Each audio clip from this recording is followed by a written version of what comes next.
Hello, this is your host, Todd Lewis of the Praise of Folly podcast. Today, we're starting a three-part series where we analyze the reputations of the great commanders that have come down from America's big three, the American Revolutionary War, the Civil War, and World War II. And today, we're going to be beginning with the American Revolution. It seems to be best to start with George Washington himself. Now, George Washington's reputation is really twofold. There's the political aspect, the father of our country, the first president, stepped down after 2 terms, which was not constitutionally required yet.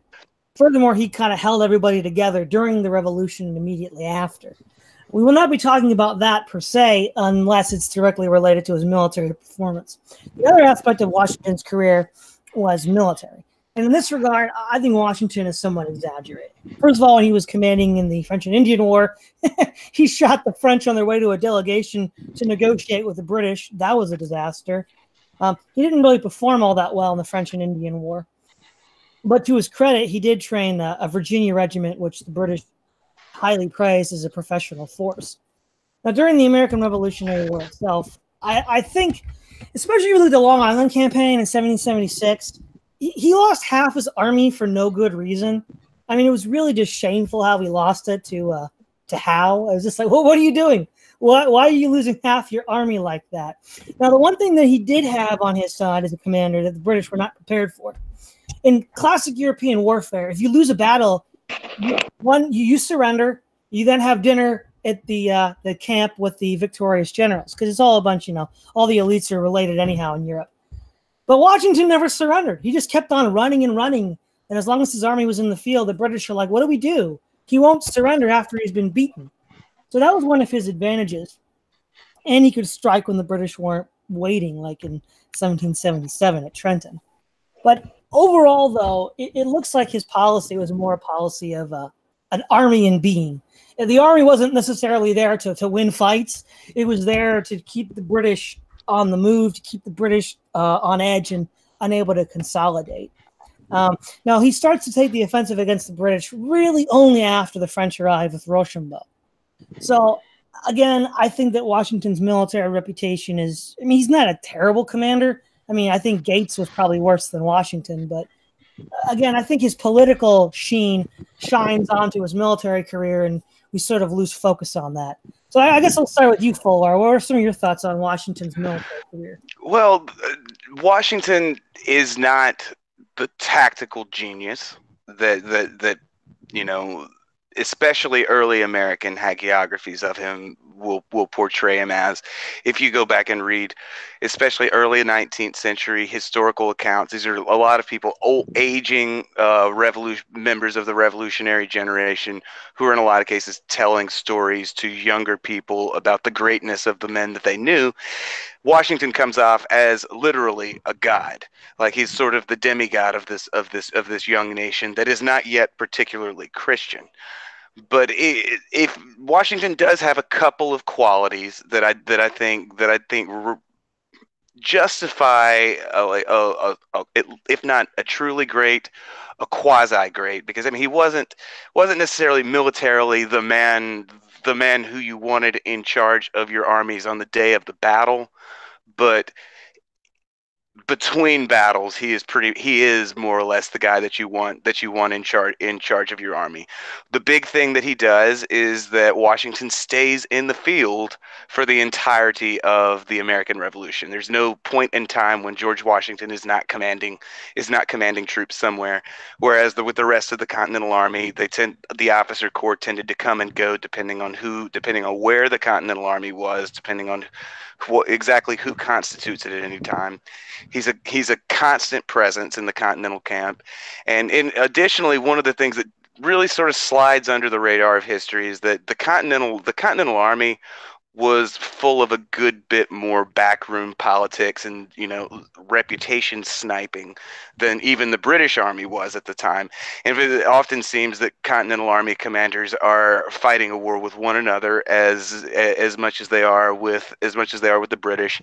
And it often seems that especially, and you read the dispatches from Valley Forge, and you'll get a lot of sense of Washington fighting with the Continental Congress, they're doing their best not to fund him, while at the same time trying to present the image that they are in fact funding him. And he's also fighting with the state governments. So he while he's not just the greatest military commander in the world, he does possess some qualities of a good commander, and he ends up being just good enough for the job, really. Well, yeah, I would like to add, before the French show up, his 1777 winter campaign truly was inspired. The British were completely caught with their pants down and did not know what was coming.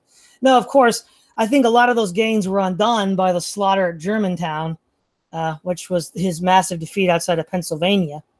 But what we end up having, though, is the crucible of Valley Forge creates the Continental Army as a force that can engage the British in toe-to-toe combat. So at the Battle of Monmouth, which is technically a draw because the United States was attacking the rear guard of an already retreating British column, did manage to exchange musket fire as equals, whereas historically they had a hard time standing, especially against the British bayonet charge. So Will, what are some of your thoughts on Washington? Yeah, I usually go by Mencken, guys, but or at least for podcasts. But Washington, I mean, it sort of comes about, or when we talk about the status quo opinion of it, it really does come down to a large amount of what generation you grew up with as far as the historiography. I mean, I was late generation X, so I was definitely at the time where I went from seeing him as the greatest thing since sliced bread, or prior to sliced bread, I guess, or to the point that he was the myth was pretty much deflated, and in many ways, I think both of those are really inaccurate characterizations of who Washington was. In terms of being a tactical and an operational commander, I mean, Washington was lackluster, to say the least. He was not a military genius by any stretch of the imagination. He's not somebody like a Lee or a Jackson or even a Benedict Arnold, who was capable of, using the forces at hand and, achieving these brilliant tactical victories.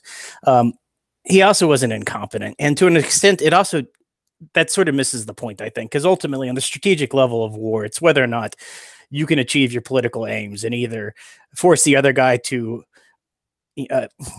concede themselves to your political will, or, at least prevent the other people from forcing their will upon you, which is ultimately what happened. And a lot of that had to do more with, Washington, the politician, or Washington, the, basically the executive of an organization, versus Washington, the tactical commander. And he was undeniably successful at that level. We may not, say he got there the easiest way. He definitely didn't get there the most efficient way. He definitely got there in the process of wasting lives that didn't need to be wasted, but he accomplished, the strategic objective of independence for the 13 colonies. Go ahead.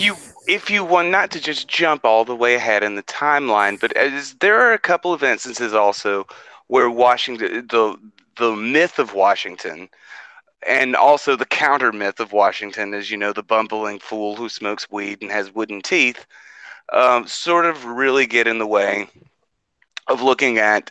There are a couple of times where he makes, and at least one time, and this was all it took, really, because Washington's strategy throughout the entire Revolutionary War, and this is one of the reasons why it lasted so long. They didn't have concepts like fourth generation warfare. They couldn't go pick up a Bill Lind or Martin Van Kreld book and decide that this was the way they were going to fight. This sort of just happens to be the way it shakes out, because what Washington is trying to do is he's trying to stay in the field long enough that he's presented with this one opportunity to move in for a kill shot. He tries to take it a couple of times. He tries he's going for a kill shot in New York, and he doesn't quite get it. And then there are a few instances where he tries to force the issue to its crisis. And the one time whenever he really did make the master stroke decision is whenever he's retreating. It was Washington is in, he going into 1781. What Washington's plan was to continue operations around in the New York area, because what he wants to do is retake New York and set up a spring campaign. But what happens is he receives word from the French, and this is an interesting thing about that, because Washington is steadily critical of the French. Today we like to talk about, because today we know a lot more about what the French were doing during the Revolutionary War than George Washington did. And even if he did know that, like, for instance, the French were fighting battles in India against the British, in the last battle of the American Revolution takes place between British and French forces in India, replete with war elephants and everything. Washington doesn't. He's not, because he's in the field and he's got a very limited set of communications. He doesn't necessarily know everything that the French are doing, so he's consistently critical of the French. But whenever he gets this message, because, well, what happened is the French fleet had been down in the Caribbean, and it was in no way able to go toe-to-toe with the Royal Navy at any point during the Revolutionary War. But he gets this message that down the French fleet that's stationed in the Caribbean, the onset of hurricane season is hitting in the Caribbean, and this gives the French, because during hurricane season in the Caribbean, shipping, all of this stuff grinds virtually to a halt. And so the French Navy is able to sneak out of the Caribbean, and the only stipulation that the French put on the Americans for their aid is they say they're going to get to pick the spot where they land. And they say, we're going to Yorktown.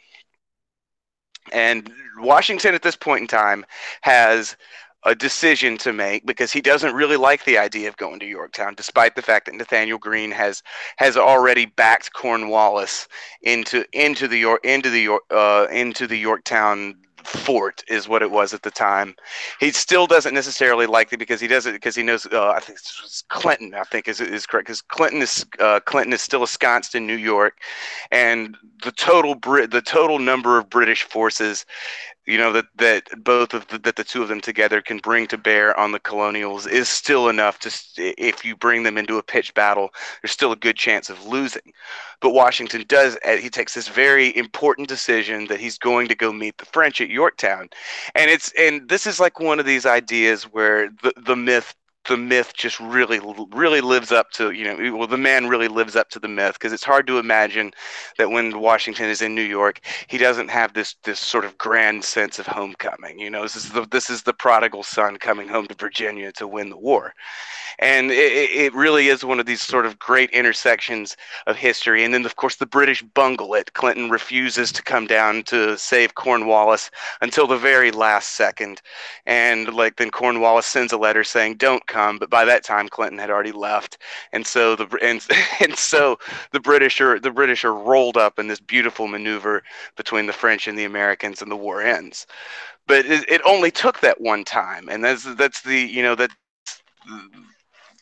argument for Washington's greatness, I think, boils down to this: was that he, whatever else you say about him, he was the guy that made that call that ultimately did win independence for the Americans. Yeah, I mean, he won. That is ultimately what matters.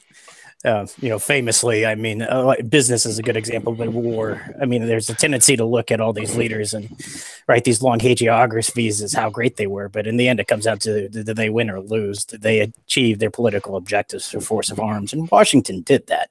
So was he a particularly good general? No, probably not. I mean, he was probably second tier, to say the least, especially for that time and place. But he won. So ultimately, that's what mattered. And I think a lot of what mattered in terms of his winning, we could prioritize him, but the fact that he was the character, the personality that kept the Continental Army together, and later a lot of the first government together, and the fact he put full energy and effort behind organizing and professionalizing to the degree he could the Continental Army at hand, because again, it was essentially a mismatch of units that showed up and chased the British back to Boston Harbor and laid siege there with no real unity that was integrated and turned into the U.S. Army.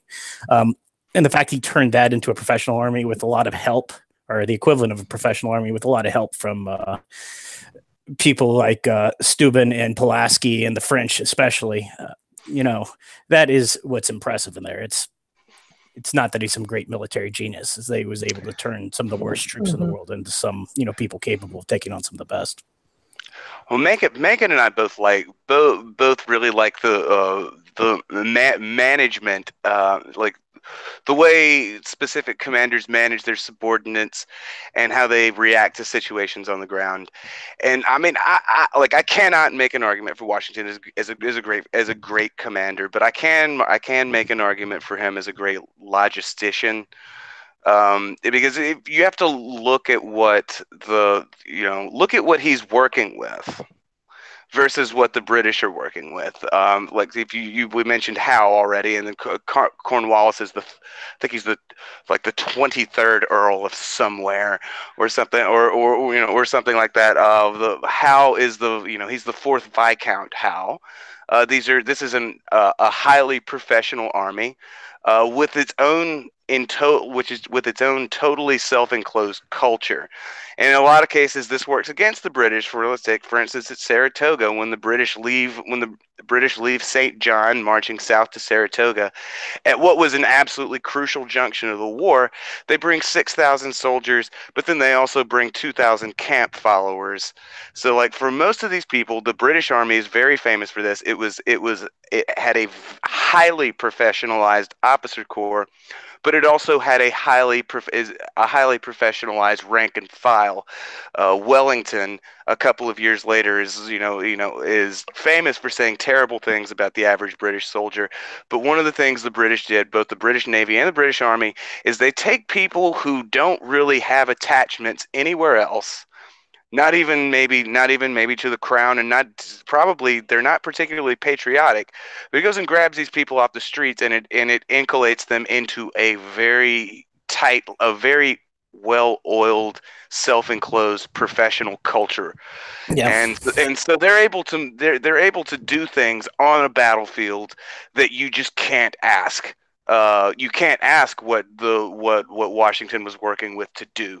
Like you have on the American side, for instance, you're generally going to be dealing with the average American soldier in 1776 is born free, which, I mean, this is a different, what this means is it's subject to contention among contemporary historians, what this means. But there are a lot of times they're going to be tradesmen's apprentices, not even as many like backwoods hunters as people want to make it seem. Like these are going to be mostly townies, as what Rufus would call them, as townies.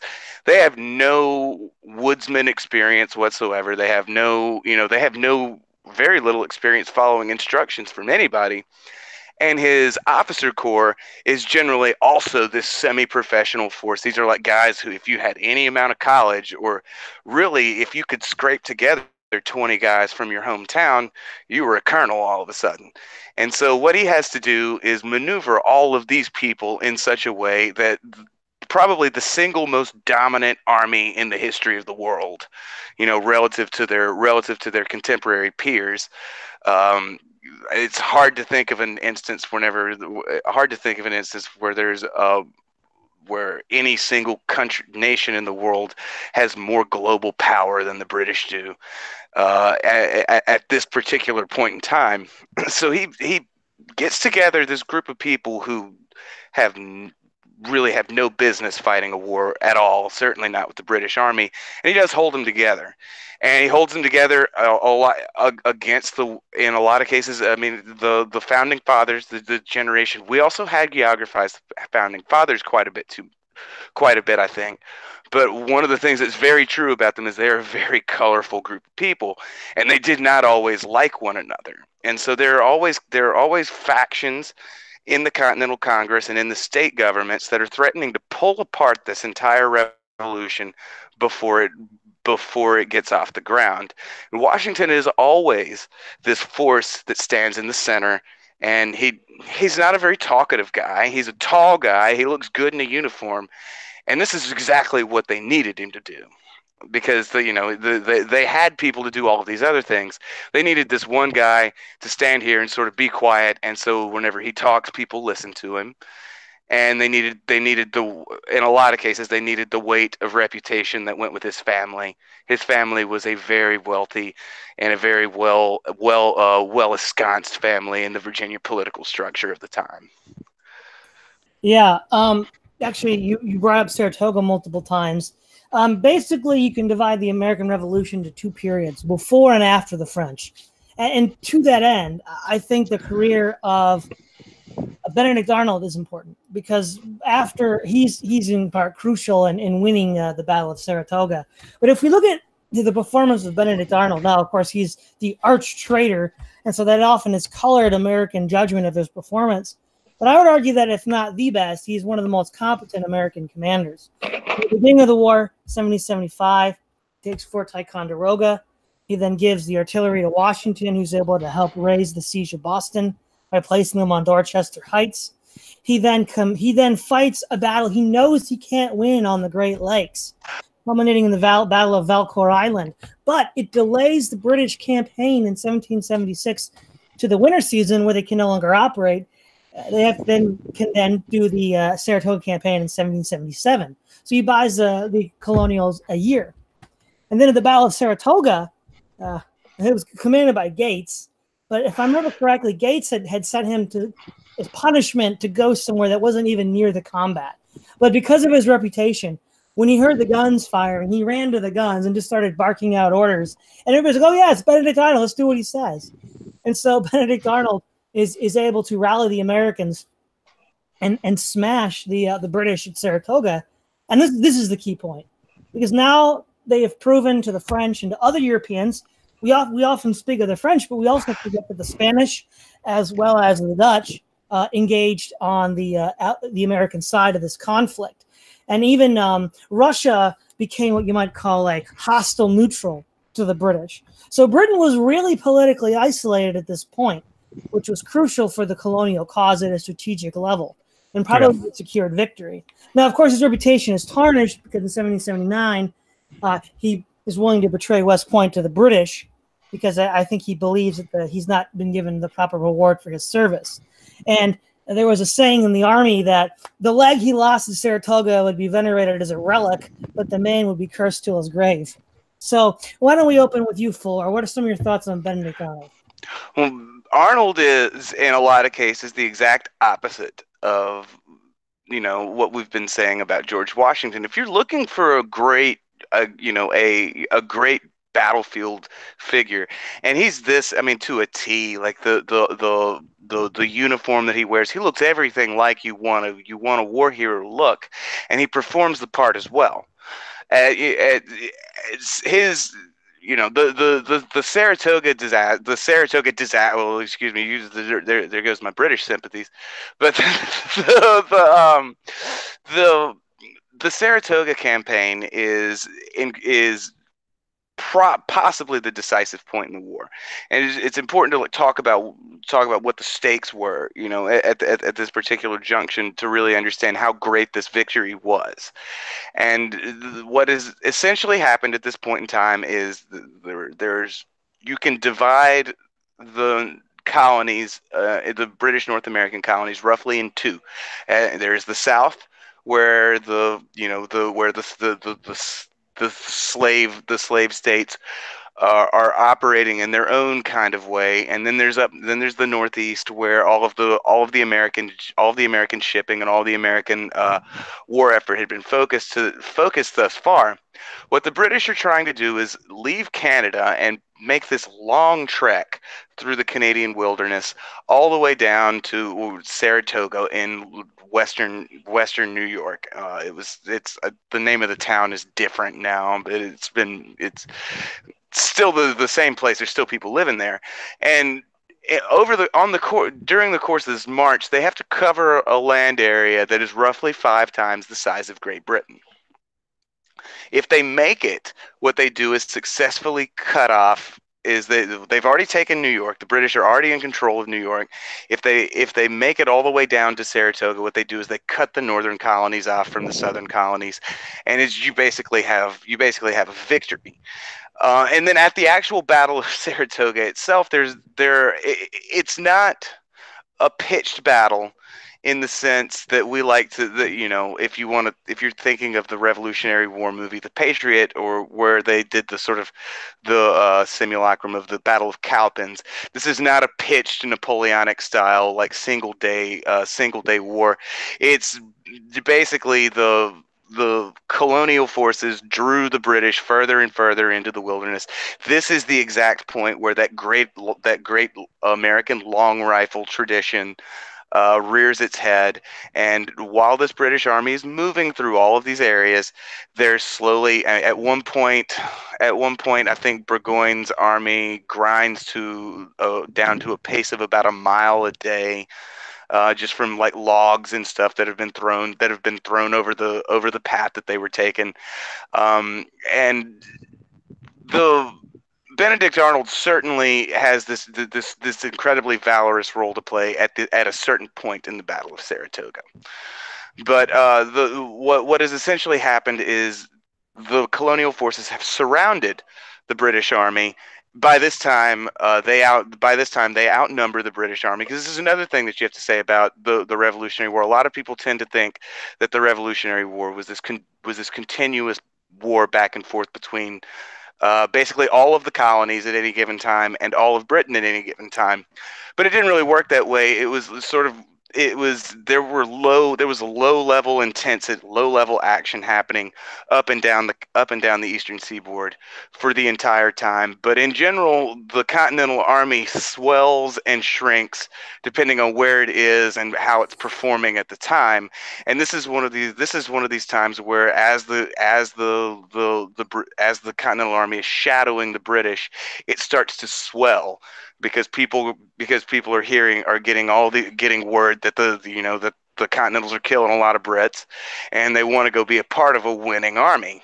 Yeah, not to interject, but I mean, we discussed this earlier. One of the biggest things that has to be understood is there was a large deal separation between those troops that were sort of like regulars that were in permanent federal service, enlisted for long term, and the local militia, the state militia, colony militia, and as you said, a lot of times the local militia would not move more than a couple counties from their home. And as you said, depending on where they operated and the popularity of the time, that would bring in huge number of militia troops at any given moment that could swell or contract the army. Right. No, exactly. And at Saratoga, what we actually have is, by the time Burgoyne gives up, I think it's Burgoyne. I may be making an idiot of myself, but it was definitely Burgoyne. He was the aristocrat and the cavalry officer. So this is a guy who's he has a reputation as being maybe the best that the British have, but he's also a cavalry officer. So this is like, the British oftentimes, I think, get a bum rap because, you have Burgoyne, the great cuirassier, great commander of cuirassiers, and he's fighting in a dense pine forest where you can't really use cavalry that well. So like the British are absolutely, and they were aware that they were doing this. Burgoyne, there's also a tendency to think that the British were, bumbling into a task that they weren't suited for. British knew exactly how difficult this was going to be. Yeah, on that point, the British Army actually organized the first Ranger units, and most of the Ranger units that had existed in the Revolutionary War were actually American loyalists fighting on the side of the British. So they definitely had an idea that they needed some kind of woodsman capacity for security of their forces as they moved through those woods. Right. So and they're aware. So what happens here at Saratoga is that this American army surrounds this, at this point in time, smaller British army that also has camp followers. And I mean, at this point in time, the British are very dejected. And over the course of, I think it's about 2 weeks, there's constant skirmishing between the two forces, and there are 2 concerted attempts to break out of encirclement and move and get back into the open and move towards New York, because they've given up on their objective. Benedict Arnold appears on the battlefield towards the in one of these engagements when it really looks like the British, because the as effective as colonial sniping was, and as effective as the continental forces have been at this particular battle, the British are a real juggernaut in a pitched battle. And no matter what the Continentals do, they cannot at any point in time, they never completely force the British back. Benedict Arnold does appear on the battlefield in exactly the right place for everybody to see him at this exact right time, and really provides the impetus that the Continentals need to push the British back and force what was functionally a total surrender. And this is really his shining moment. And from that point on, this is the point in the war where it becomes apparent that the British are going to have a lot more problems than even they knew that they would, because this is the exact victory that everyone else in the world that was looking on needed to decide that yes, we're it was pile on the British at that point, because if they can't put down an army of their own colonials, then this is a chance to hop on them. And if in the case of the Spanish, they want to snag a few colonies. In the case of the French, they want to snag a few colonies, and also affect, because the French are out for revenge from 1763, and so the French hop in on the side of the Americans, and all of a sudden it's a very new ball game. But at Saratoga, I think the commander who really doesn't get his due is Daniel Morgan. Yeah, Daniel Morgan. He's the rifleman at Freeman's Farm. Is that it? Yeah, and he's the commander of this rifle regiment, or with this loosely organized rifle regiment. He's the one who's in charge of these guerrilla forces in sort of the fashion that you see in the Patriot, and that a lot of times when people think about the American Revolution, these long rifle militia, backwoods militiamen, this is the guy. Okay, and he's by all accounts, he's a large man. He's a very smart man, but he does not give a shit, about what the conventional military rules of the time are. And this becomes apparent very early in this campaign, and Burgoyne is really angry about it, because he's fighting this style of battle is something that's very new for the British. There, or at least for this particular British army, it was a very new experience. And whenever they finally are skirmishing at Cowpens, Daniel Morgan makes this decision that is, this is another one of these incredibly consequential things that decisions undertaken by an American officer in the war, which is that he urges targeting of British officers, and nobody had ever done that, at least since the 30 Years' War. Probably not before that either. Yeah, that ends up decapitating the British, and that's hugely important for him. But it's one of these things that sounds obvious today. And this is why, if you want to talk, because Daniel Morgan has an incredible reputation among Americans for this, because this is the great, the independent American who's not particularly educated, and he gets these rough and tumble backwoods boys, and they go kick the snot out of the Viscount. And and all of the British aristocrats and everything. I was reading reports from British soldiers that were at this battle, and of course the famous incident is really what happens. Daniel Morgan orders the targeting of Continental officers, and they target Continental officers with devastating efficiency. In at least one regiment out of 11 line officers, all but one are killed or wounded. And whenever you think British line officers, you're thinking with the wig and everything on. They did that. They killed the captains, but they also killed the lieutenants and the sub-lieutenants. So every person also could command. Yeah, there's an instance. So basically, what you actually have in a lot of cases are 35-year-old men who, in the case of one regiment, they killed three 16-year-old boys who had just signed up with the British Army the previous year. Yeah. So they're doing a lot of the things that if this were the story that were told to Americans, we might think about it a little differently. Yeah, for context, because again, Right. at this stage, late 18th century, it was European armies did not target officers. If you ever look at the top of a Marine Corps dress cover, their dress blue cover, the white cover, it has that the cord on top called a quatrefoil. Historically, that's because officers had markings on the top to ensure that they weren't killed by enemy soldiers. That was the custom of the time, is you did not target officers. So the fact that Morgan came out there and did that, it was sort of instead of coming to the table, the proverbial guy who knocks over the table and just creates new sets of rules in the process, which is not fun in the middle of combat. Go ahead, sir. I was gonna say this is part what the faction which is disadvantaged due to the current rules of the game. Exactly. New rules, otherwise they're going to lose. Exactly, but at the same time, not to derail too much, understand this was just as much an issue with the Americans too, because as Fulworth said, the Americans, for the most part, tend to have this idea, at least if you're not a military historian, that the American Revolution was fought between red coats fighting in nice neat ranks and Americans sniping the entire time. And to a degree that was a tool, but when the militia largely fought that way.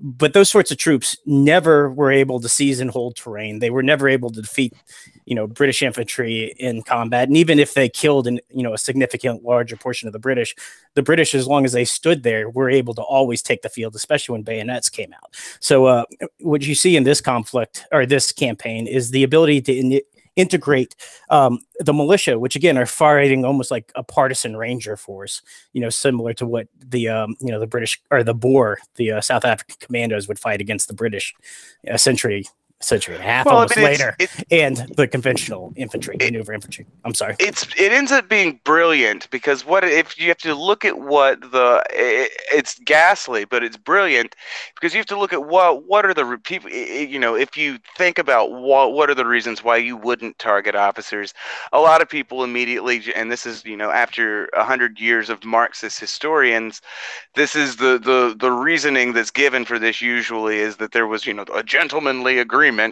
between armies of great powers that they're going to fight under this like sort of quasi chivalry or stuff like that. That's really not. It's not so much that is because most of the real aristocrats are, they're usually going to be a little bit further towards the back. They're usually in charge of the army or something like that.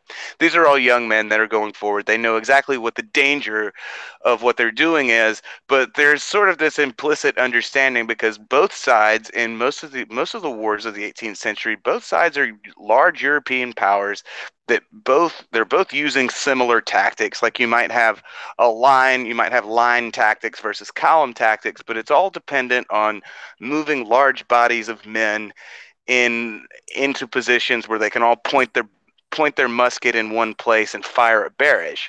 Yeah, essentially a wall of lead going down range because these are extremely inaccurate rifles. But there's no such thing as smokeless powder, in this time period either. And so as soon as people start shooting, the battlefield gets very smoky. Yeah. And it's sort of a convention that both sides in these European battles recognize that without officers, without officers being given some sort of protection, that neither side will be able to move men around on the battlefield in the units that they need to be able to, because there's no communication systems except for runners going to officers in particular. And so it's very important for being able to disseminate information on the battlefield that you have your line officers. Whenever the Continental Army begins targeting, whenever the sharpshooters began targeting British officers, what they essentially do is turn the British Army into a low rent version of them. So now all of a sudden they don't have officers and they're having to make decisions for themselves. They're armed with a musket that shoots roughly a third as far as the American riflemen are.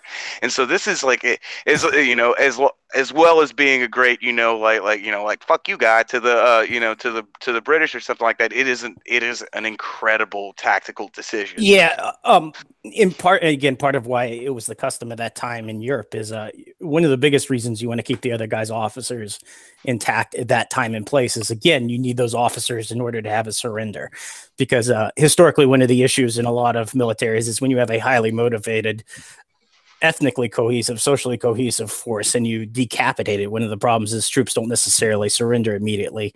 So the process of mopping up can be extremely violent and turns into a really nasty brawl whereas if you have some leadership intact, you can at least have that nice, neat, systematic surrender. And again, as you said, it's turning them into a low rent version of themselves, but in the fact that it was consolidated with those, the Continental Regulars, which weren't very regular, but these were units that were organized and maneuvered like traditional musket, infantry. So you can consolidate the riflemen along with that. So it's almost it's a multi-pronged strategy where you have one side attriting them, destroying their leadership and turning them to a low rent version of themselves. Whereas you have that, that ability to still conduct bayonet charges. And if you have intact leaders on the Continental side, suddenly they're in the advantage and they're a better version, hypothetically, than what the British have just been turned into, especially since the Americans, one thing they did well was do well, operating without officers partly because they never operated with them before then and didn't operate particularly well with them until, the last few years of the Revolutionary War. Well, one thing that's interesting to digress into now is the Southern campaign, because we can explore a little bit more Daniel Morgan and also Nathaniel Greene. So for the first part of the war, briefly, which we didn't cover and we don't plan to cover, is the Canadian campaign, which is a disaster for the Continentals. But the British tended to fight mostly in the middle states, like New York, New Jersey, Pennsylvania. They did shift it to the north in 1777 to fight in New York State. But then by 1778, there's a kind of stalemate that sets in the North and in the Midwest. We can't wrest the cities like New York from the hands of the British, but they can't penetrate very deeply into New England or to the Pennsylvania.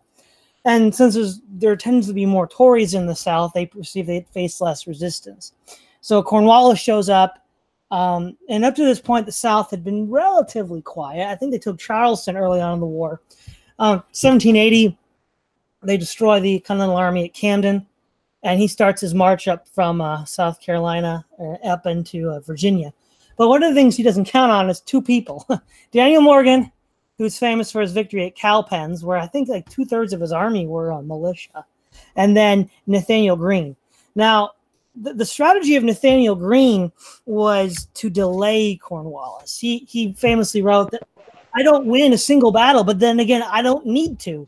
In many ways, this kind of prefigures the Viet Cong in the 20th century, where during the Treaty of Paris, the VC leaders are talking to Kissinger, and he's like, you never won a single battle. And they're like, it doesn't really matter. And that's exactly the attitude that Nathaniel Greene had. Yeah. And of course, Cornwallis was winning all these Pyrrhic victories. By the time he gets to Yorktown, I think he's lost half of his army trying to defeat Greene, who's still on the field, by the way. So in that regard, he's a lot like Washington. He keeps men in the field. Now, there is a decisive check at Cowpens with Daniel Morgan, which is in part, I think, why he decides to move to Virginia in the first place. He's sort of he's burned all of his capital in the South. And the other thing he made the mistake of doing was POing all you Southern boys. They all rose up and started sniping at his heels, joining up with Greene and Morgan. And we already discussed the decisive battle at Yorktown in relation to George Washington. I think Greene's reputation probably is deserved. His reputation was that he was this sort of like stoical figure that would just bleed the British dry, and he did that quite well. I think Greene, and of course these are my Southern sympathies, but I actually don't know where Nathaniel Greene was from.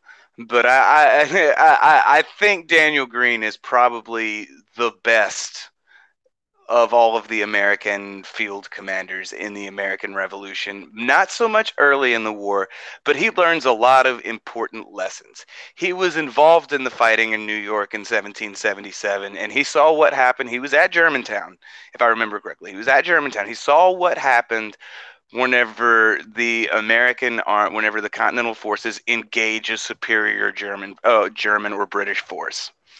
And he was thrown into the Southern because the Continental Congress thought more or less the same about the Carolinas and Georgia that the British did, that it almost wasn't worth fighting in.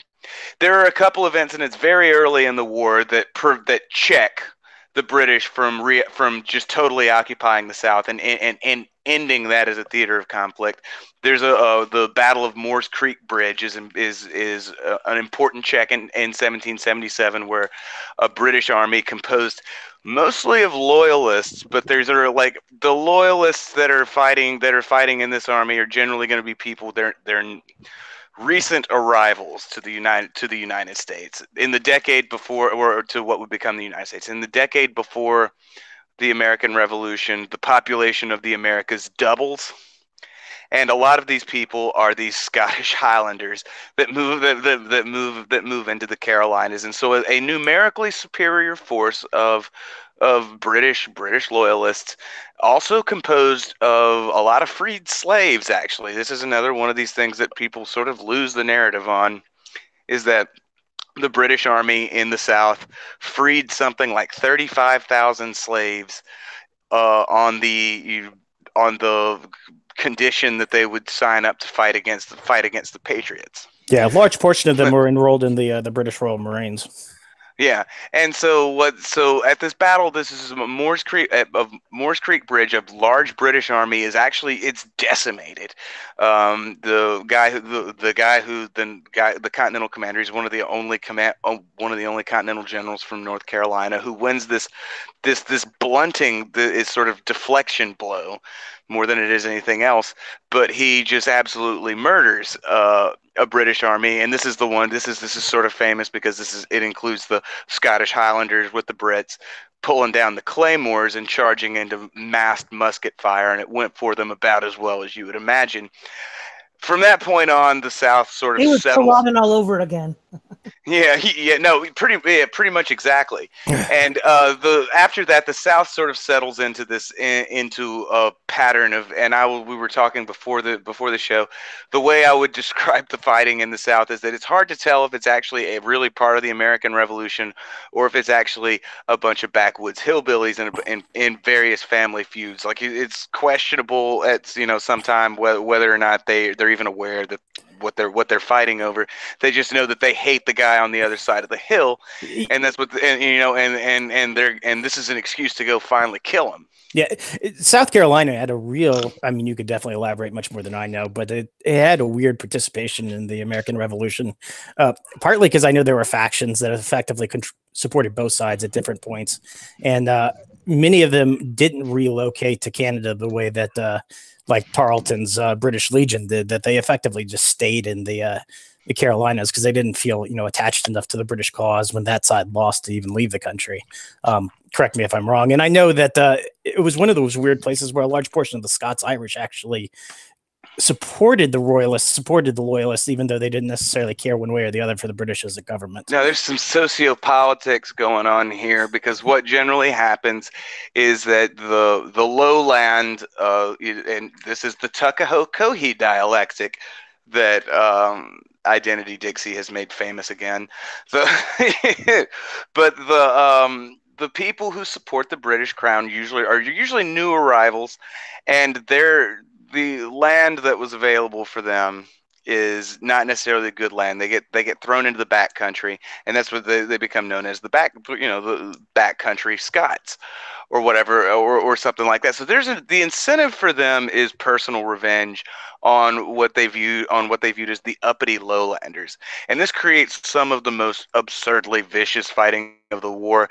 There's an instance where one of these like ersatz militias is what I would call them, because they would form small militias, and then because there's in the southern towns, they don't really have an organized militia in the same sense that they do in these really nice, neat New England townships. It's more like getting a pot, like they send smoke signals up, and all the cousins come in. Yeah, frequently, and again, you can correct me if I'm wrong, but frequently you would see in a lot of those the very backwoods regions on the edge of Appalachia that they may end up commissioning somebody and giving him a title like captain and saying he's the militia commander.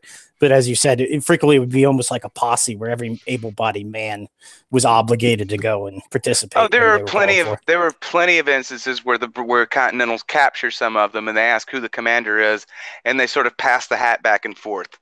Because they just don't care. This fighting, this fighting is brutal. It's probably the most brutal fighting of the war. There's this particular instance where this is the sort of thing that's happening. This loyalist band happens upon a plantation with a family that's sympathetic to the Continentals, and whenever the reports that come out of it are they're ghastly. The Continentals butchered all of the slaves, they butchered all of the animals, and whenever they went to go kill the remaining portions of the family, because the father was off fighting with the Continental Army, whenever they go to murder, they murder the children and arrange them in places in the living room, and then in the bedchamber there is the murdered pregnant wife, and on the wall above her, they said, on the wall above her, written in her own blood, is "You shall never give birth to a rebel." Were these the Tarleton's Legion, or were these just? No, this wasn't. Tarleton is a good example of this type of person. There's a number of these just gorily named figures that are operating in the South, and so the Southern War is always this low level decentralized type of thing. Yeah. Until Nathaniel Greene really shows up. And when Nathaniel Greene shows up, he starts giving a lot of coherence to the Southern theater that hadn't existed there before. Yeah, I was going to say, just as a military leader, it's Greene's efforts and the efforts of the mixture of semi-regulars or militia organized to fight with regulars, even though they weren't, with the backwoods riflemen who were militia as well, but a very different thing tactically. It almost resembles Mao's, military strategy when the later phases, when he shifts from hit and run attacks to using those insurgents as maneuver forces on the battlefield more than it does anything else in the 18th century. Yeah. When the Southern campaign, I think it bears interest to just bring out these battles. In a period of 6 months after everything changes for Cornwallis after Camden. We first have the victory in October of 1780 at Kings Mountain against militiamen. These are the kinds of probably backwoods fighting that you're discussing full war. And then we have Cowpens, where, of course, Tarleton, who stoked so much of the hatred against the British, is defeated by Morgan. And then your boy Greene defeats him at Guilford's courthouse. And all three of those just really screw up his entire campaign in the South. And so he moves up to Yorktown, and that's all she wrote. But one of the things I think this is a good transition, since there was a lot more militia-style combat in the South, is we kind of have this tradition, not just with libertarians, which of course that's there too, but as you've pointed out, with this narrative of the American Revolution of militia. And I know also the opposite extreme where the militia are totally discounted. I actually think this paragraph does, I think, a pretty balanced account of the militia. And this is from the Official History of the U.S. Military, Book 1. The militia, the men who fought battles and went home, also exhibited this spirit on many occasions. The militiamen have been greatly maligned as useless by one school, or thought of as glorified by another as the true victors in the war. Any balanced view must recognize that their contributions were great, though they would have been counted for little without the Continental Army to give the American cause that continued subsistence that only a permanent force in being could give.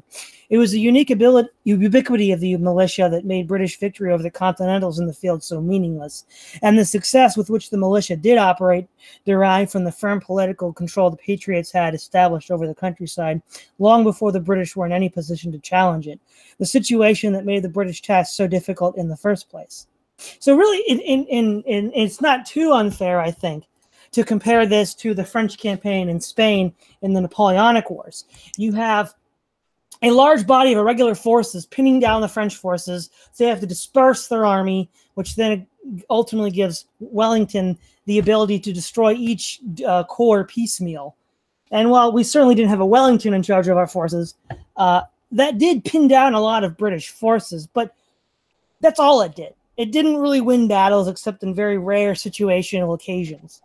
And the idea of having an all militia force without a continental army, I think, was probably sensibly struck down during the Constitutional Convention. Yeah, and part of it too, when you look at a lot of the early discussion, especially within the military fields, when people say they want a militia, understand to a degree that that's almost a statement without meaning, in the sense, as we said before, there's militias and they're militias and they're militias. There's militias, the best example may be when the Puritans first landed, the Pilgrims first landed in Massachusetts, where they had guys organized on contemporary European military standards and able to function as, basically a 75% version of those. You had militia units in some of the cities. Charleston famously, up until post-Civil War, organized these militia units that functioned effectively as, regular army units at the time.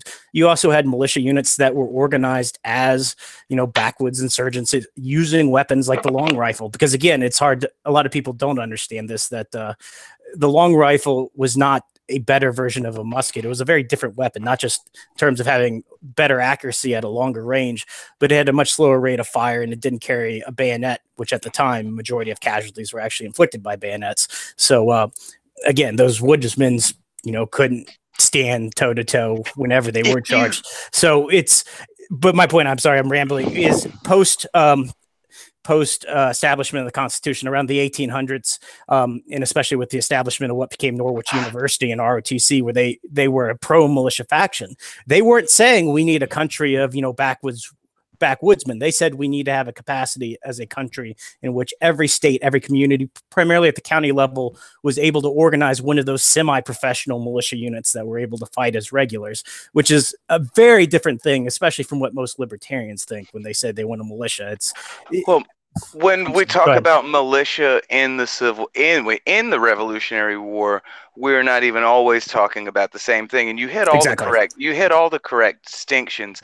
When we think of the militia that is talked about in the United States Constitution, that is essentially the New England Minuteman. Okay, so that's your dude who can at the drop of a hat transform himself into a quasi-professional soldier. Yeah.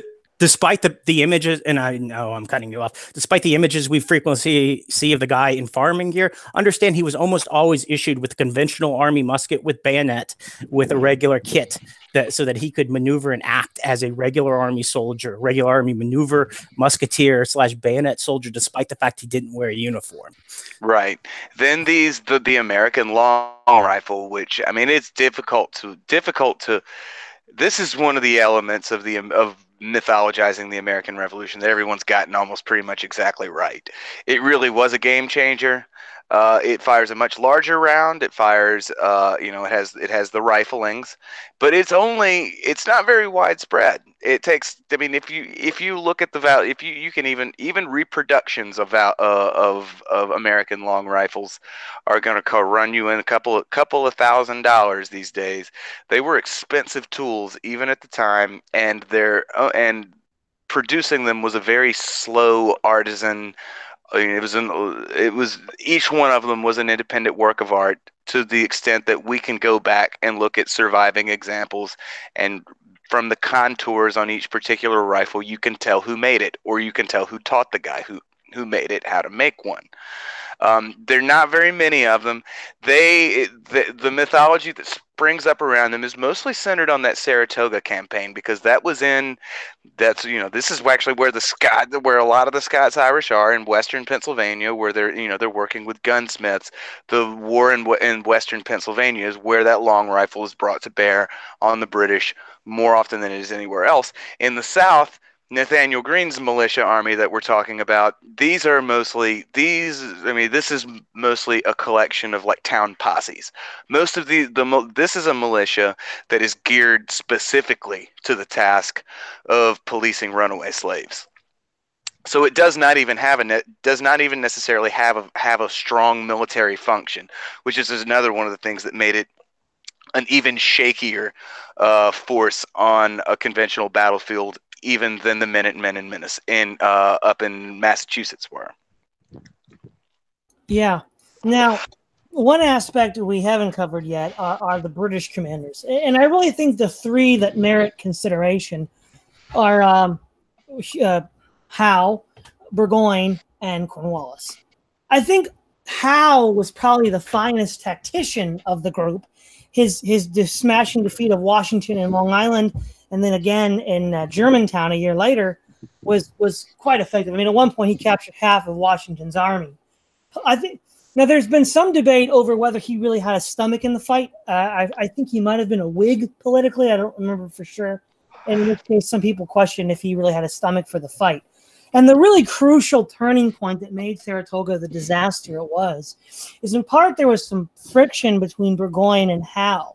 And in 1777, Burgoyne's strategy was a double envelopment.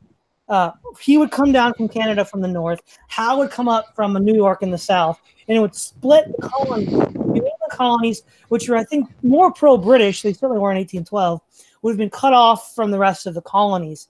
And that would have split the guys. It would have been the British Vicksburg if that had happened.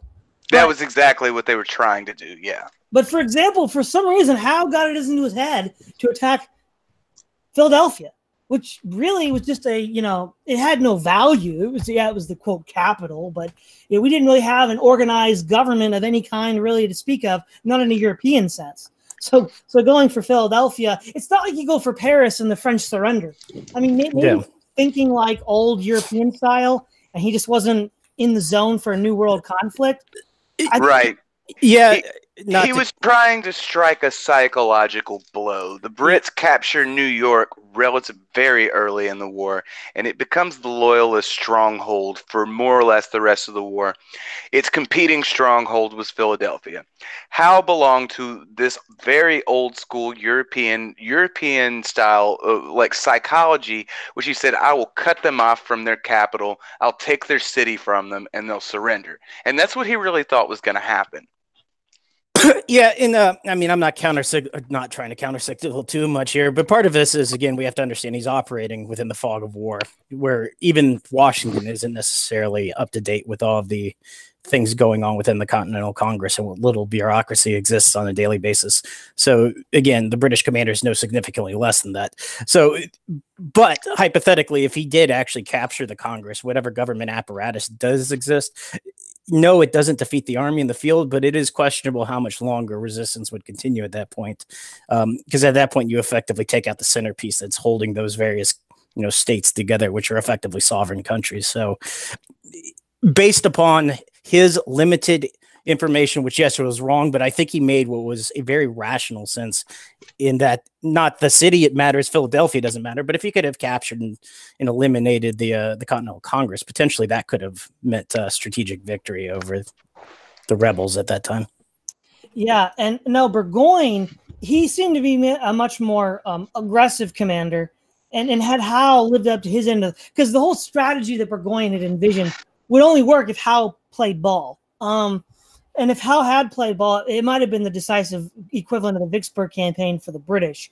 But the political machinations and the fog of war sort of hamstrung Burgoyne in this regard, I think. Well, the entire Saratoga campaign, the continental politics are what we tend to focus on. There was a little bit of side sniping and backroom politicking going on the British side as well. It's important to remember that at the beginning of the Saratoga campaign, this was Burgoyne's show. Okay, he had personally appealed to King George III and decided that this plan was going to work, and by all accounts, he was vastly overconfident the entire time.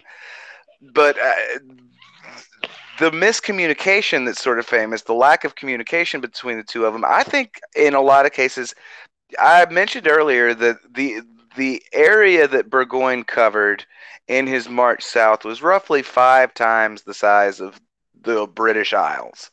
Okay, they were both Burgoyne more so than Howe. They were familiar with sort of frontier living and everything, but in a lot of cases, I think the scale of the American continent really bewildered some of the British commanders. And I think that's what probably the source of the miscommunication between Burgoyne and Howe during the Saratoga campaign as a result of that, because Burgoyne is very dependent on Native American scouts to tell him where to go at all. And of course, Daniel Morgan knows this, and so the first group of people that they start picking off are Native American scouts. And eventually all his Native American scouts leave. And so it's conceivable, because he's way out in the wilderness. If you can go to this part of New York today and it's still way out in the wilderness, there's a pretty good chance that he just wasn't getting any kind of effective messages through. Neither of them were getting effective messages through to one another at all, probably. That's actually probably true, because as you mentioned earlier, that the colonials, or Continentals rather, had cut off avenues of escape by felling trees and hoisting barricades, and they were sniping the British that would go out to forage and remove the barricades. Now, I guess lastly we have Cornwallis, and I think Cornwallis was probably the finest of the English commanders. He won probably one of the most stunning victories at Camden, but in a lot of ways he was his own worst enemy, in that with his scorched earth policies with Tarleton, an area where most people probably didn't care about the Americans or the British. They hated the British afterwards because of what Tarleton and his men did and the loyalist forces did. And furthermore, he had some really stiff competition. I mean, Morgan and Greene were top-notch commanders, so they were able to buy time for the French to consolidate under Rochambeau in Virginia. And by the time Cornwallis gets up there, it's too late. And even interestingly enough, too, in the campaign of Trent, 1777, he was a junior commander to Howe, and he aggressively pursued Washington, but Howe restrained him. So he seemed to have the right idea: hunt these rebels down and catch them. But at least when he was under the command of Howe, he was kind of muzzled. But then in the South, he takes it too far and ends up stoking a guerrilla war he can't win. Well, part of this is if you're looking in a lot of cases, in a lot of ways, I think Cornwallis is the prototypical. Maybe not the best, maybe not the whatever, but he's probably the best example of a British officer, of a British field commander, really of his own time, but definitely one in the American Civil War. So let's just think about this dude's background. His family, I think they were barons. At some point in time, he gets upgraded to be he becomes the first Marquis Cornwallis at some point. But he's born in London. Okay, and his family's estates are in Kent. He's a highly educated dude. He is, and there is that scene in the, and that's he's portrayed in The Patriot as just being absolutely disgusted with the squalid living conditions of the American colonies, and this is by all accounts true. He doesn't like being there. And if there's an instance of a British commander who repeatedly misunderestimates, that's a George W. Bushism, but he underestimates the determination and in a lot of cases the quality of the Continental troops. And where he gets caught is because he is always trying to force a decisive battle with Washington and with Nathaniel Greene, right up until the point where he's running from them and they're trying to force a decisive battle. And this is I think this is what gets him in trouble, especially his decision finally he finally takes the bait from Nathaniel Greene, and by all accounts, it's because he's just tired of being there. And also, this is in 1780. By this point in time, Cornwallis is also a good deal more plugged into the politics of the empire than the average British officer was, because he's from this very old, very important political family, and he is aware that the time is running out, because as much as America likes to think about this as like an isolated American affair, when the French come into the war, the British all of a sudden go from fighting we would call today a counterinsurgency campaign. So they're all of a sudden fighting this worldwide battle against essentially all of the other world powers. They're spending a lot of money, and this is becoming very unpopular. And so whenever they send Cornwallis in, this is like them sending in their ringer. And they tell him, you need to go get this job done, and you get it done fast. So he's very bullheaded, in the way he goes about it. And the decision where he finally decides to chase Nathaniel Greene, he knows, among other things, that Nathaniel Greene has Francis Marion with him, has all of these people who have spent the last 4 or 5 years being essentially ghosts in the southern swamps. He knows that the Continental Force is lighter. He knows that the Continental Force is more lightly armed than he is. They're not moving as many cannons, and he knows that he's going to be chasing them. But he decides at this point in time, he makes a fateful decision, as it turns out, to just continue chasing Nathaniel Greene. And at times it seems it's easy to call him stupid for it, but there are times, and these armies are covering an extraordinary amount of ground. They covered almost 240 miles in about a month. In some cases, on at least one instance, both armies cover almost 40 miles in a day. And this is after weeks of cat and mouse. Cornwallis becomes so determined to force it right now that he calls a meeting of his officers, and he tells everybody to take some time off.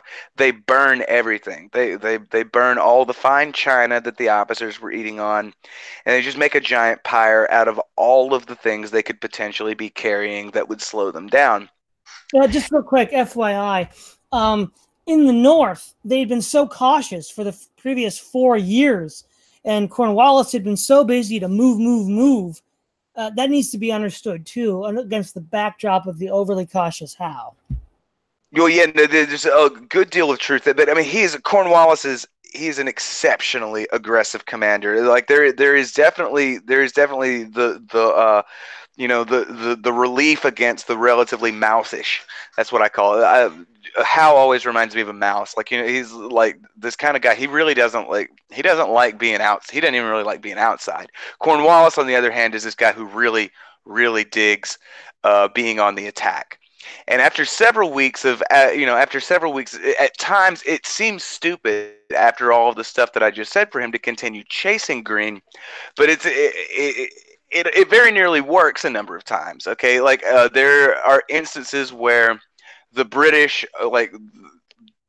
get close enough to Nathaniel Greene's army that they have to skirmish, and there are instances where the tail end of Greene's army can see the leading elements of the British army chasing them. Okay, and he eventually he makes a gamble, and whenever Nathaniel Greene makes this ingenious move, where what he does is he divides, and this is an incredibly dangerous thing to do in terms of 18th century warfare, where you divide your forces in half. Robert E. Lee does this a couple of times too, and it was incredibly dangerous every time Robert E. Lee does it, because if you cut your army in half, then you can get the Napoleon treatment, where you get punched hard, and then you get punched hard in one direction, and you get punched hard in the other direction, and then instead of just taking a bunch of casualties in a loss in a pitched battle, you just lose everything. This is one of the things Napoleon was so good at doing. But when Nathaniel Greene makes the decision to do it, he divides his army in half, and he sends a small force. It's not exactly in half.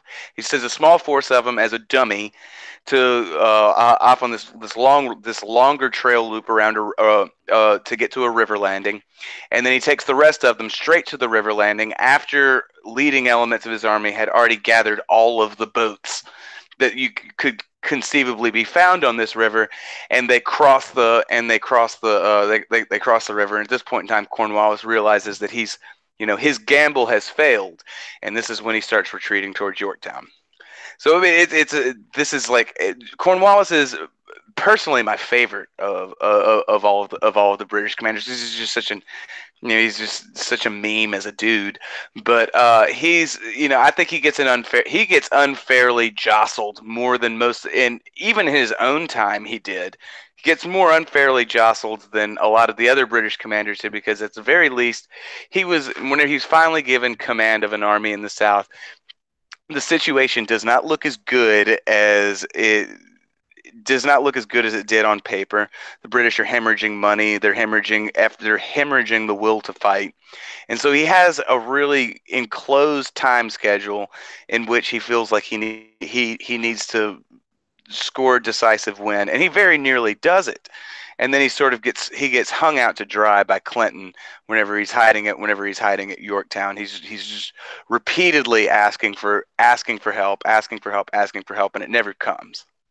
Yeah. This is another aspect that Yorktown ties everything up in, is the naval aspect of the war. Now, there's, for the first, say, from 1775 to 1780, the British have uncontested control of the seas, except for a few ballsy raids by the Marines, like in the Bahamas. Not much happens. The British can just kind of go wherever they want. And this is something that's important. A lot of these libertarians need to get it through their head that privateers don't actually protect the coast from the British. The important turning point is when French show up. They bring their naval assets. Now, what's interesting is in most of the battles, the last naval battle of the war, well, actually, it was a French victory. It was by the guy in the east, in India. I forget his name at the moment. But in the Caribbean, they got smashed by 1783. But there was this golden opportunity that arose where Graves defeats the English in 1781. Blockades where Cornwallis were, because if the British had maintained naval control, Cornwallis just could have pulled out of Yorktown, gone somewhere else, and the war would have continued. But the French come in, block his retreat, and by this point, half the Continental Army is French, with Rochambeau leading, alongside with Washington. And there are 17,000 French soldiers on the ground at Yorktown, Jesus. which is, yeah, this is in an entire war that only claimed 25,000 casualties. This is a lot of people. Yeah, but it is. But so it shows you how determined the French were getting revenge on the English. But I think, again, along with the militia, we have the myth of privateers. And really, privateers don't mean much. It's the French. Yeah, I mean, we've had this conversation when we talked, what was it, post, God, whatever, that debate you had on Tom Woods. Yeah, it's the big thing, and again, Bob Murphy being a pacifist is probably not the best person to be an advocate for private production of defense, so he took that upon him. But privateers essentially exist to attrit the enemy. They make it harder for the enemy to resupply their own forces. To a limited extent, they can capture very small naval ships, but that's very rare. But mostly what they do is they draw the Navy away from directly engaging your side, because they have to go and do what's essentially amounts to counter privateering, counter piracy operations. Privateers are essentially just pirates that are commissioned by a state or by another group to act on their behalf. So all of the discrepancies that we've been talking about between militia and professional soldiers exist in the difference between Navy, like naval ships of the line, and privateers, but they are multiplied by a factor probably of 10. When you think about what the average privateer, it's going to be a sloop, okay, which is like, if you imagine what today a sloop is, almost something that you would call a boat. It's gonna it's gonna have between 14, it's usually gonna have about 14, 16 cannons on it. It's gonna have a crew of about 40 people. It's gonna be a coastal vessel. It can theoretically make transatlantic voyages, but they're not. But this is an iffy proposition, and it's rarely done outside of escorting larger ships. When it comes to a ship of the line, you're looking at some of these things had 200 guns on them, and so no matter how fast your privateer sloop is, 200 cannons ain't, or 100, 100 on each side, 100 cannons aimed at you, firing roughly one shot a minute, you don't stand much of a chance. So there's not really any. Whereas there are instances where a militia can stand up to a much more professional army. In no cases, this is never going to be the case with the Navy. The navies tend to highlight inequalities in forces significantly more so than armies do. So, for instance, the French have the second biggest navy in the world. Going into the Revolutionary War. But one of the reasons I was talking about Washington was never happy with the French performance. This is because the French were deathly afraid to engage the Royal Navy in any kind of real pitched battle. And in that trip up from the Caribbean to Yorktown, they finally do it. And they fight for 2 days to about a standstill. And this is one of the things in all this storied history of the British Navy. It's their losses and their failure to perform that ends up making the difference for the British in battles, with some startling frequency. And this is one of these times where it happens, where the British Navy basically fights the French to a standstill, but as a result of positioning of the fleets, the British are the ones who have to abandon the area and leave the French in charge. But this is the only the French Navy can create localized superiority against the British Navy if they play all their cards right. Real quick, I just remembered the French admiral's name was Suffren. He pretty much single-handedly whooped the Royal Navy in India, which is unheard of. In what this is one of the in what year was it? Was this towards it? Yeah, like the 1780 to 1783. He's operating out of Madras. Oh, okay, interesting. Yeah, so this is one of these instances where, like I said, Washington probably had no idea that the French Navy was fighting in India, but they were, and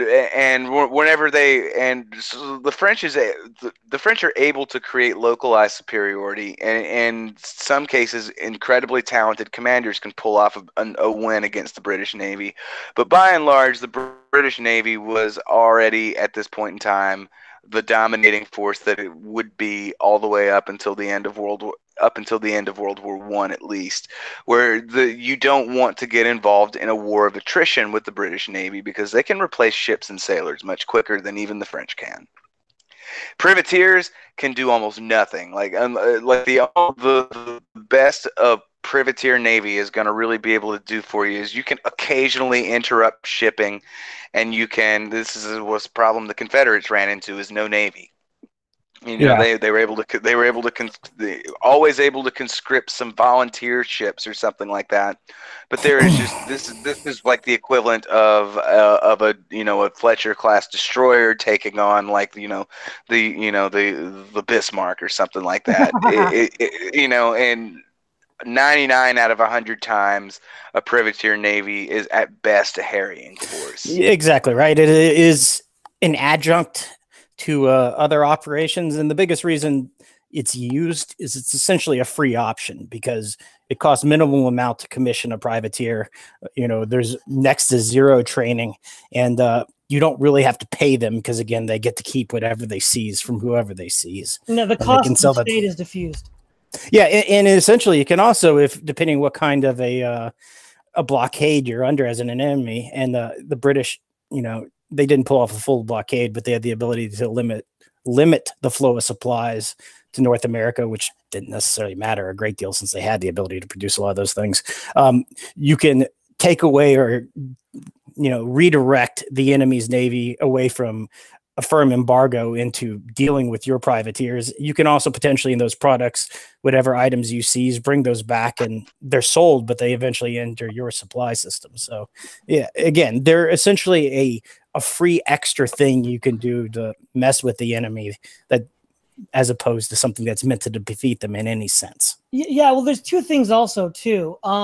It needs to be pointed out that the British also use privateers. So again, it's a part of privateering as a part of a holistic naval strategy is fine. It just can't be the only thing you do. But exactly.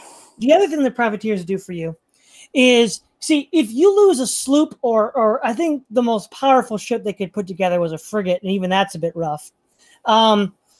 the idea is if you lose a battle, nobody cares. You're just the wimpy privateers. But if you win a battle, it's a huge propaganda coup. And so it's those little pick-me-ups. Like if the little David takes on the British Goliath and wins even a sloop-to-sloop or frigate-to-frigate battle at sea, that can be blown out of proportions by the press at home. And it's great for the propaganda purposes. Yeah, it's also important to realize that the level of resource destruction that you can inflict on a navy if you do manage to haul off.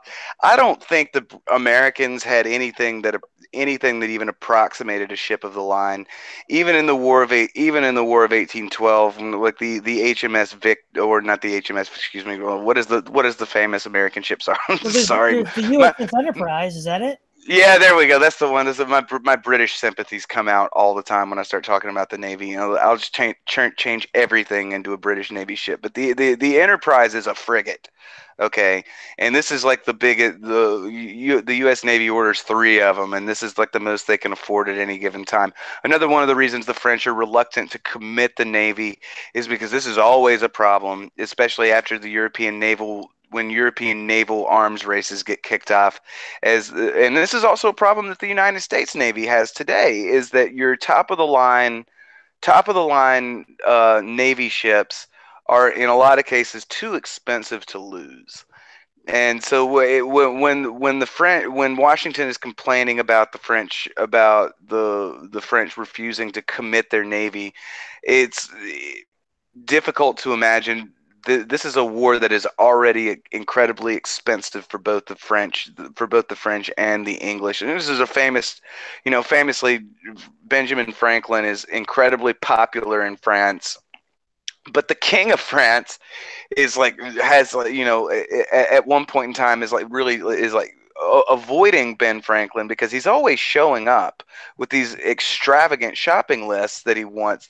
France by 1782 has given the American colonies, so much money, and they've committed so many resources to helping the Americans win their revolution, that they have, in many cases, they end up laying the foundation for the revolution that eventually tops the ancient regime in France. Yeah. In large measure, it was their just absolutely astounding spending on the American Revolution that ends up creating a lot of the debt that eventually that caused the crisis that lead to the French Revolution. Wars are expensive. Now, one thing that I think is a big picture issue that I'd like to end with is, as far as how do we interpret the conflict after Vietnam, there's been an attempt to view the American revolutionary struggle as kind of a people's struggle. And we see the classic expression of this in Invisible Armies by Max Boot, where he gives a history of irregular warfare down the centuries. And then I don't exactly know what the earlier interpretation was. I probably something a bit more traditional in the state of a nascent state fighting other states. But yeah, I guess I would have to ask you guys, what was the original interpretation? I mean, it wasn't the sort of Vietnam guerrilla style war. Oh, that's a good question. I mean, I've seen it wasn't obviously a Vietnam style campaign, but something like a People's War was the narrative for much of the 20th century. I don't know about before then. To what extent, then, do you think that's a valid way of looking at the conflict? I think it's a valid way to look at parts of the conflict and not the conflict as a whole. The American Revolution is going to be considered initially, during the period of the early republic. I can go all the way back on, and run through the major phases of historiography on the American Revolution, which is in the early phase, in the early days after the war. Most of the people who were making the rules and who were involved in the political life of the country were there. And so it's almost immediately histories are produced, but I mean, these tend to be in a lot more cases than others. Sort of like the rash of books about World War I at the end of World War I, this is a lot of commanders writing books defending their particular performance and everything. It's not until the early decades of the early decades, what we call the era of good feelings, that you really start to see the next generation of historians take up the mantle of trying to come to terms with what the American Revolution was. And during this time, it's generally presented as it's a David and Goliath story more than it is anything else. They're not really concerned so much with the nitty gritty of the operations of the war. We're operating under the great man theory of history still. And so it becomes a story, it's a story of the founding fathers and the great deeds that they did. This is where Washington crossing the Delaware becomes like, indelible in the national image. It takes its first swing really hard during the Civil War, of course, when the Lincolnites are really using the war of the Revolutionary War, and both sides are attempting to commandeer the image of the Revolutionary War for themselves. Well, both sides lay claim to being the true heirs of the American Revolution. I think for any number of reasons, probably most glaringly because the Lincoln will constantly try and frame this as a war for democracy and a war for equality. This is where this myth sort of springs up, and he's obviously wrong because again, I am who I am. I'm a Southerner, and I think the South was right in 1860, and the Lincolnites are ignoring all of these problems, like if this is really a war about freedom and equality, then how come the Continental Army freed no slaves and the British Army freed something like 35,000 slaves? There are all kinds of problems with that narrative. The real change and the modern sort of myth of the American Revolution comes out of what's called the consensus era of history. There's still a couple of these guys alive. Gordon Wood is still alive, and I think he's probably a good example of the consensus history. But this is actually right around World War II, because the American history and American historians were by no means a unified group of people through most of the century after the Civil War. There's sectional histories are going to be the most common thing that you see. You can pick up any history book from prior to the Civil War or prior to the World War II, and you look at it and they don't even really present America. They'll still say these United States and that sort of thing in that era. And then David Potter, Richard Hofstadter, and a couple of these other guys who generally work for the United States Army as like propaganda officers and like bureaucrats and stuff like that. During World War II, they sort of they create this myth of the United States of America, where it was where Washington was this great man who had some flaws, and everything was if you're a Gen Xer or a boomer, the story the way you learned the American Revolution really takes shape during World War II and directly after it in the 1950s, when a lot of these guys end up going into universities and writing books and that sort of thing. And then there's another turn in the 1970s, which is called the Great Cultural Turn, and this is where sort of kind of where we still are now, where there's going to be a tendency to avoid talking about the military stuff at all, and instead we're going to start trying to demystify the founding fathers. We're gonna call them the founding generation, and we're going to include women, and we're going to include like Crispus Attucks a good deal. And so there's currently a strong movement to democratize as many elements of the American Revolution as it's sort of the Lincolnite narrative on steroids. And that's from the academic perspective. That's the historiography of the American Revolution as it stands today.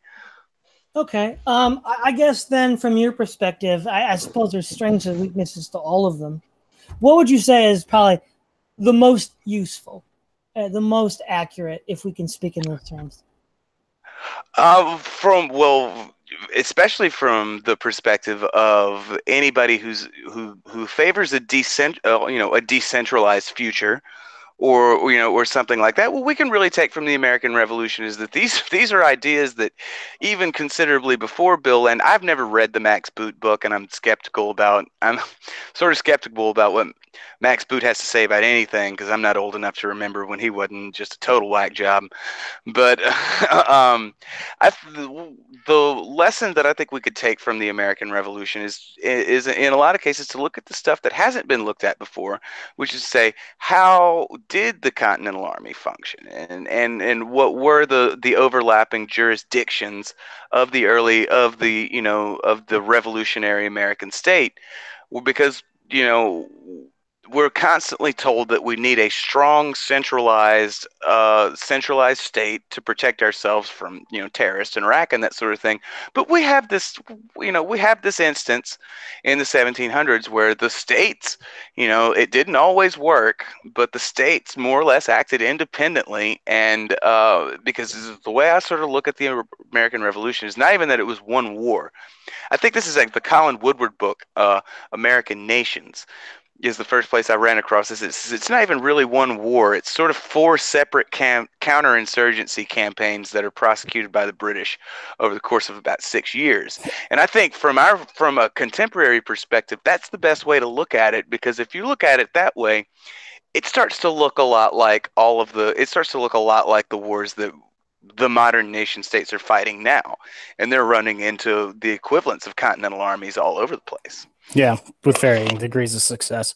Yeah, and I do agree with that. And I think if you look at the actual role of the Continental Army / armies North and South individually, and look at those almost become two separate wars within that meta conflict, as it were.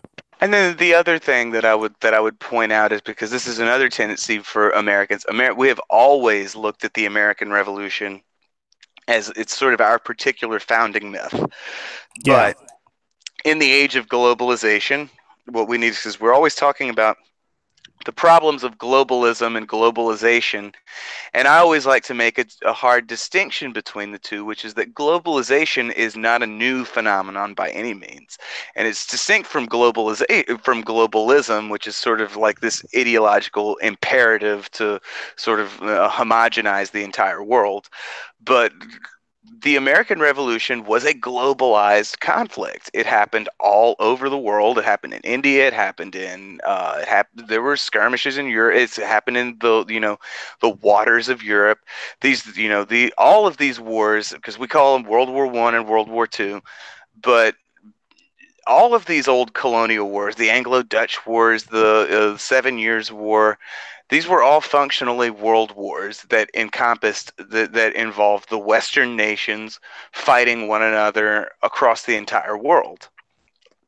And it sort of helps you to sort of situate the nature of global conflict and the role that America has come to occupy in the world. We're not as exceptional as we like to think we are. And we are subject to all of the same trends and forces that all of the nations that have ever occupied the earth are subject to. Well, on that note, I think it's probably good to wrap it up. Is there anything else you'd want to add, you two, before we wrap this up? I know I probably end up talking less than what you had hoped for, but the revolution, as a whole, I think it's one of those things. There's still things to learn from it in terms of leadership and military organization. I think in a lot of ways, our theme here is in demystifying it. It's neither the hagiography we may have historically been used to, or the iconoclasm that of the last few decades. But there's without distilling it too much, is just saying it's complex. It's a complex issue with a lot going on, and it's impossible to, I think, divorce the military leadership and military actions from their strategic objectives. Would be the one point I would hit home. Okay, Fulwar, you want to have anything you leave us with? No, I think everybody's heard me talk enough. All right, thanks so much for throwing up Mencken's Ghost and Fulwar. This has been, I think, a really good start to the series. It's Todd Lewis of the Prayers of Folly podcast signing off.